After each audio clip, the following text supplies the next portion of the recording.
This week in Texas, we welcome a new voice to our panel of political insiders. Angel Carroll joins Court Kenning as we discuss both the November 4th ballot and the Senate race in 2026, which now includes a third Republican, Wesley Hunt. He joins the program to talk about why he's running for the seat currently held by John Cornyn. And a conversation about Prop 9, a constitutional amendment that could save small businesses a lot of money. Plus, a look at the historic Congressional District 18, without a representative in Congress for more than 7 months. This week in Texas. And hello again, everyone. I'm Tom Abrams. Thanks for joining us. This week in Texas, we do begin with one of the most closely watched races on the November ballot. It is the special election for Congressional District 18, a crowded race in a district with a distinctive history. There are no fewer than 16 candidates in the special election to fill the seat for the 18th district, a field that has grown substantially during the more than 7 months it's been vacant. From Barbara Jordan, the first woman of color elected to Congress from the Deep South, to Mickey Leland, Sheila Jackson Lee, and most recently Sylvester Turner, the 18th Congressional District has a history of outspoken advocates representing Houstonians on Capitol Hill. The 18th Congressional District could be considered to be what I would describe as a legacy district. But for more than 7 months since Turner's sudden death in March, that voice has been silent, without a special election to fill the seat until November 4th. And it's unheard of, and it seemed as though politics has been played. As we know that the governor waited until the November to call this election. Yeah, I think Sheila Jackson Lee did a good job fighting for us around here. At the same time, Mayor Turner did a great job. On Scott Street, Louis Good owns Good Looks Barbershop, where they've been pushing customers to register to vote. It's a lot of U of A students coming here, a lot of TSU students coming here, and we all kind of ask, are they registered to vote? You'd be kind of amazed. A lot of those 18-year-old kids are not registered to vote yet. The question now is where some of them will vote. Take a look at the district as it is drawn now and what it will look like should a court uphold the new lines, boundaries that won't be in effect for the special election, but would be for the 2026 primary just 5 months from now. Whoever ultimately wins in either the special election or in 2026 for the next term, they will be the voice that the 18th, no matter how it's drawn, has been missing. Let's talk more about Congressional District 18 with our panel of political insiders. You know Court Kenning, Republican strategist and longtime aide at the Texas Capitol. But we want to welcome our newest panelist, Angel Carroll. She is a policy and systems strategist working at the intersection of government, nonprofits, and service providers. Angel, we're thrilled for you to join the team here at This Week in Texas. And we'll start with you. Your thoughts about Congressional District 18? Yeah, thank you. I'm happy to be here. You know, Congressional District 18 hasn't had representation for almost a year now.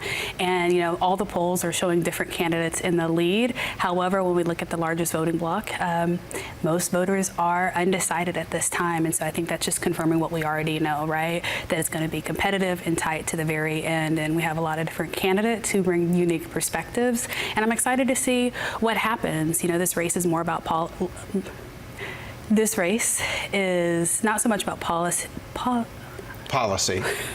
About policies, but who voters trust most to represent them in Washington, D.C. And so, again, it's too close to tell, and we'll just have to see what happens in November. Yeah, and Court, your thoughts? I would say, as a point of personal privilege, if you would, I'd like to welcome Angel from the other side. I would like to welcome her to the show.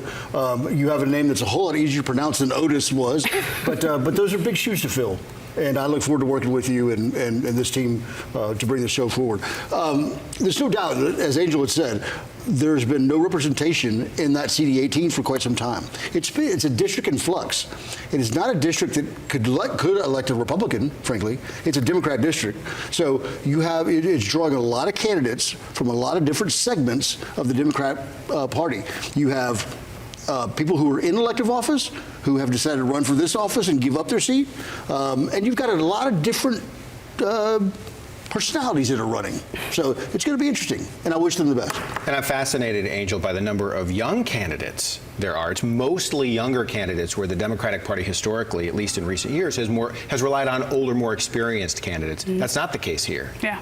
As a 30-year-old, it's exciting to see folks that have similar experiences as I do and bring unique perspectives to the political space, and we're seeing that nationally. It's going to be great. Your thoughts on the fact that they haven't had representation for so long? What does that do for a district, for someone who's worked in the community as an organizer and strategist? I mean, it's a disservice that the governor didn't call for this election to happen sooner, and it's time that we restore proper representation to this district so that they know that they have folks fighting for them in Washington, D.C. With everything that we're seeing on the national level right now. Your thoughts about that, Court? I think the governor made a decision about not to call a special election to allow the district to galvanize around a candidate that they want to represent them. There's no doubt when that person gets elected and goes to Washington, what they get into is they have to get seniority. They have to get the longevity of their tenure in order to make a difference, and that's missing in this district right now. And after having Sheila Jackson Lee in that seat for so long, exactly. And Sylvester Turner never really got allowed to get his footing, despite his years of political experience. There are at least 16 people who want this seat. Fair to say it's not going to be won on November 4th. Is that a pretty fair? If it is, it's going to be a really big hog show there, yeah. Right. So then we're talking about having a runoff in either January or February. And then in March, the district might change.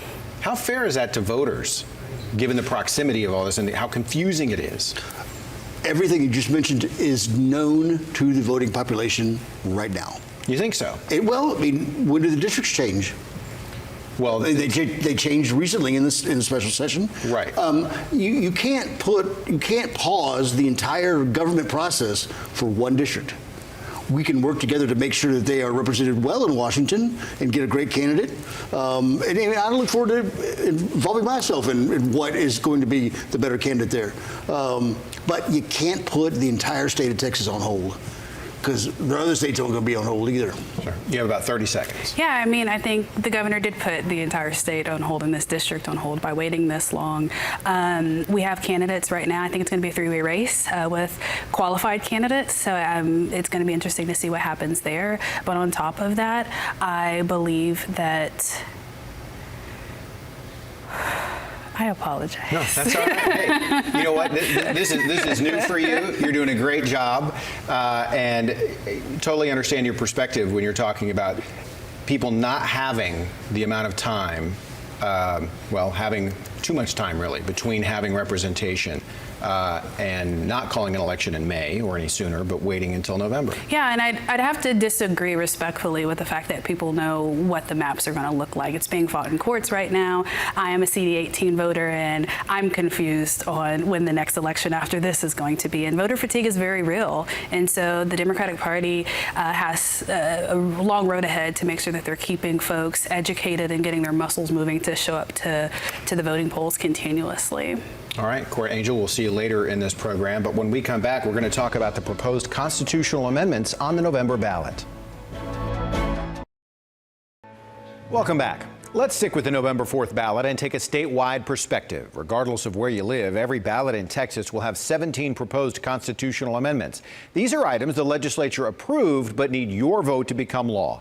They include a measure that would increase the homestead exemption from $100,000 to $140,000 to offset some of the drastic increases in property taxes, an item that would eliminate the possibility of bail for some felonies, including murder, capital murder, trafficking, and other aggravated crimes, and the creation of a Texas water fund to help pay for the state's increasing water infrastructure needs. There is also Proposition 9, which would authorize a property tax exemption of up to $125,000 on tangible personal property used by businesses for income production. The current exemption, just $2,500. Now, this is an issue small and medium-sized businesses have been pushing for years. We featured the effort here on this program. And now I'm joined by Jeff Burdetts, Texas State Director for the National Federation of Independent Business, to talk more about Prop 9. Why should people vote for this? Well, thank you for having me. I appreciate it. Proposition 9 is really important for small businesses. When I talk to my small business members around the state, the #1 issue that comes up is frustration with the business personal property tax, also called the tangible personal property tax. Most people don't know what that is, and so when I explain it at the legislature, I say, if you took a business and you turned it upside down and shook it, everything that fell out would be part of the business personal property tax. So you're talking about computers, desks, chairs. But anything that you use as raw materials for making whatever you're going to make, machines for making what you're making, and that inventory gets taxed, and it gets taxed year after year. So it would be nice to give these small business owners a break.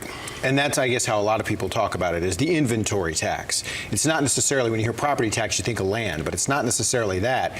It's the things that they use to make whatever they make or sell whatever they sell. That's exactly right. And so a lot of people call it the inventory tax, but it's much more than inventory. All right. And so there is not a lot of opposition to this, but you've had to work pretty hard to get it to this point. Tell us about the efforts that it's taken to get it to the ballot, given that it's been something talked about in Austin for a long time. It is. So this tax has been around since 1979. That $2,500 you mentioned got put in 1985. So for 30 years, it's been $2,500 exemption, and it was really time to get that raised up. I mean, we know how much inflation has gone up. We know how much things cost since that point. It's really important to have that inventory tax extended. So when you talk about small businesses, and you talk about business overall in the state of Texas, what percentage of business overall are small and medium-sized businesses that this would most likely impact? Well, and that's a very good point. It really is more important for the small businesses because it makes a bigger impact on those businesses. We estimate that 95% of businesses are small businesses in Texas. All right, so 95% of all businesses. So this impacts, these are mom and pop shops for the most part. We're not talking about large corporations. No, that's right. I'll tell you, in NFIB, our average size small business has 10 employees, and half of those businesses have 5 or less employees. All right. Any last pitch to the voters of Texas? I think it's important. Let's help those small businesses. We really need to do this exemption, and get out and vote. It's going to be a low turnout election, and we really need your help. Glad to have it on the ballot nonetheless. Absolutely. Proposition 9. All right, Proposition 9, one of the 15 or so propositions on the ballot. Jeff Burdett from NFIB, thanks so much for joining us on This Week in Texas. And when we come back, a conversation with Republican Congressman Wesley Hunt, who has joined the race for the U.S. Senate. I'm joined now by Congressman Wesley Hunt. He is the newest entrant into the race for the U.S. Senate, currently representing the 38th District in Texas. Congressman, thanks for joining us. Thank you for having me, of course. So tell me, why get in the race? Well, this race cannot be about a blood feud between Ken Paxton and John Cornyn. There's been a lot of mudslinging going on, but the one thing I have not seen is these gentlemen focus on the issues that are most germane to my fellow Texans. Let's talk about the border. Let's talk about the oil and gas industry. Let's talk about keeping our Americans safe. And so I think it's time for some new blood. It's time for the next generation to step into the fray to lead this constitutional republic. And I will point out that that when John Cornyn was first elected to office, I was 2 years old. When he became the Attorney General of Texas in 1992, I was playing Little League football, drinking Capri Suns, and eating orange slices. And I think at this point, what I see is a time for young veterans like myself, who are currently serving at the federal level, to give my best years to my country, and the time to do it is now. And while I'm giving up a very good seat, I call this seat arguably the best seat in the entire country, especially for a Republican, I am being called by God and my community to step into the fray, and it's not about being comfortable. In fact, I've oftentimes found out when God calls you to do things, it's a leap of faith. It's stepping out on faith. But this is my time to do this. I believe in term limits. I believe in giving my best years to my country, and that's why I'm here now. So getting into this race, you mentioned that it shouldn't be just between those two individuals, but both of them have incredible name recognition, of course, across the state. Tell me about the ads you've been running. I'm assuming that's an effort to get your name out so that people outside of Houston know who you are. Yeah. I think that's one of the difficulties oftentimes when you're running as a United States Congressman, is that the people in the district know who you are, but statewide, nobody knows you from a can of paint. And so I took on this endeavor over the course of the past 7 months to raise my name ID statewide, to put ourselves in the position that if we decided to do this, we would be in a pretty good place. And the reason why I got in this race is because polling shows that we have done just that. We've been quite successful. And I think that we want to give the voter an opportunity to have choices. That's what this whole republic is all about. And I think that the people here in Texas are looking forward to somebody who's going to focus on the issues, who's not going to author gun control legislation in the great state of Texas, who's going to support our border and support a border wall and our border security. And I was the first person in the country to endorse President Trump, even when it was unpopular. And that, by definition, is the quintessential definition of leadership, making difficult decisions even when it's tough, but also standing strong for the values that we believe in. And that's what I represent. So let's talk about your path to winning. Where is that path? Somewhere between John Cornyn and Ken Paxton? Oh, of course. Obviously, I wouldn't be getting in this race if I didn't feel like that path was there. What we have seen in polling is that both of these gentlemen are in the 20s and 30s in the three-way, and I'm in the low 20s. Now, that's very interesting because John Cornyn has been around for 24 years. And while he has closed the gap, he has spent $20 million in the last few months to close the gap, and he's still not winning. And by the way, $20 million, that's $19 million more than $1 million. That's a lot of scratch. And so you spend that kind of money even before you get to the filing deadline just shows that there is an appetite for another candidate, particularly with 20 to 23% still undecided. And you get the nail on the head. These guys have been around for decades. Everyone knows who they are. They have ubiquitous name ID, and yet 20 to 25% of the electorate is still undecided. And that tells me that the people of Texas want another choice. So let me ask you this. You talk about statewide, and we frequently talk about the fact that no Democrat has won statewide in decades now. Yes. But no black person has ever been elected to the U.S. Senate or statewide out of the state. Do you see that being an issue? Not at all. I represent a white majority district in a suburb of Houston, Texas. My district is a district that President Trump would have won by 20 points, and I won by 27 points. I have the honor of living in Houston, and I'm literally being judged not by the color of my skin, but by the content of my character. Nobody cares what I look like. People care that I'm willing to serve this country. I flew 55 combat air missions in Baghdad as an Apache helicopter pilot. I am a West Point graduate. My brother's a West Point graduate. My sister's a West Point graduate. My dad's a retired colonel in the United States Army. There's 60 years worth of military service just in my immediate family. I'm a God-fearing family man with a 6, 4, and 2-year-old that are all born right here in Texas. And I always tell people, my 6 and 4 and 2-year-old were born here in Texas. I was born in Texas. I'm going to die here in Texas. And I got to leave this place better than I found it. None of what I said has anything to do with race or the color of my skin. And that's what I love about Texas. But you think it doesn't matter? So you think it doesn't matter? People in Houston, certainly it doesn't necessarily matter. It's a cosmopolitan city, but you have West Texas. You have parts of the state where it might matter. I think once people hear the message, we are now to a point to where we are way beyond that. And what we hear more from anything else is people like my service. They like your background. They like my youth. They like the idea of somebody like me stepping in and carrying the banner for the constitutional republic for the future. Nobody's talking about race. And if that were the case, you talk about Houston, I'm telling you, this is Texas. This is across the country. I think people care far more about your character. They care far more about what your values are and what you represent and being a native Houstonian and being a native Texan than worrying about the color of my skin. And I've never worried about that. Before we go, anything else you want to add? What message do you want to leave voters with? I want the voter to know that I will work tirelessly for the state of Texas. And it is my job to bring Texas to D.C., not D.C. to Texas. The establishment wing of my party has attacked me pretty fervently over the course of the past few days, which as an Apache pilot, we always say, this is a target-rich environment, fire for effect. That means I'm right over the target because we are not going to allow D.C. to pick our leadership. Texans will pick our leadership. Come and take it. Don't mess with Texas. That's the message that I'm going to run on, and we're going to win, sir. Congressman Wesley Hunt, thanks so much for your time. God bless you. Thank you for having me. Greatly appreciate it. Thank you. Of course. And This Week in Texas, we'll be right back. You just heard from Congressman Wesley Hunt about his bid for the U.S. Senate. It is an increasingly crowded race that seems to get more interesting by the day. Let's bring back our political insiders, Court Kenning and Angel Carroll. Court, we'll start with you. Your thoughts about this race on both sides, but especially the Republican side now that Hunt has entered. It focuses attention on the incumbent. Because the challengers are not going against the other challengers usually; they're going against the incumbent. So the more people you get in the race, the more likely it is going to go to a runoff, and that's why you saw John Cornyn with a less than welcoming message to Wesley Hunt, and a Ken Paxton who welcomed him to the race. But then you have Republican groups who are trying to get Wesley Hunt already back out, saying it could affect the Republican majority in the Senate and also in the Congress.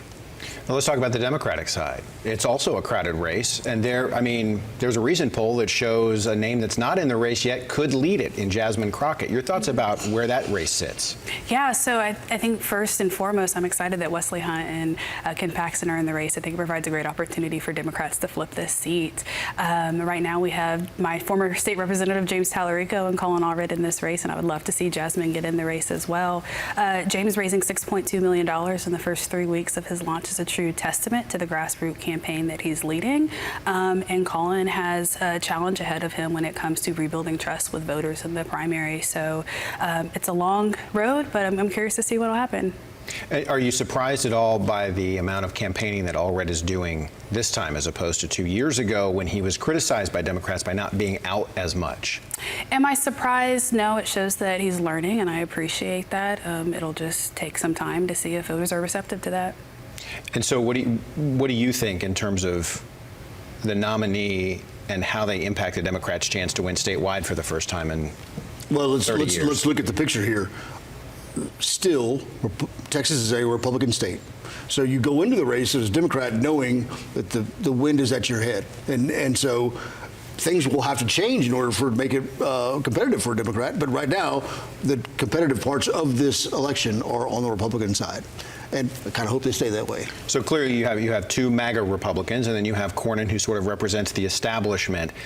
Democrats definitely want to run against the MAGA Republican. Do you think it matters whether it's Paxton or whether it's Hunt? I think for the Democrats, I would think that they would probably rather have Paxton because there's some damaging information out there about him. He's going through a divorce right now, went through the impeachment trial. Wesley Hunt is pretty much an unknown. He had a district crafted for him. But, I would say John Cornyn is moving more toward the MAGA part. I think he got his membership in the MAGA organization recently and up to platinum level maybe. The one thing's for sure, this just says that Donald Trump takes all the air out of the room when he comes in. So that's if you're not with him, you're against him and you're out. And your thoughts? I think that Texans want leadership that is not contingent to what the White House wants, and someone who's actually going to fight for Texans. And do you think Democrats would rather see, among the three, is Paxton the top choice, the one who gives Democrats perhaps the best option, or does it matter? I'd say so. I don't know that Democrats really care about the fact that he's getting a divorce.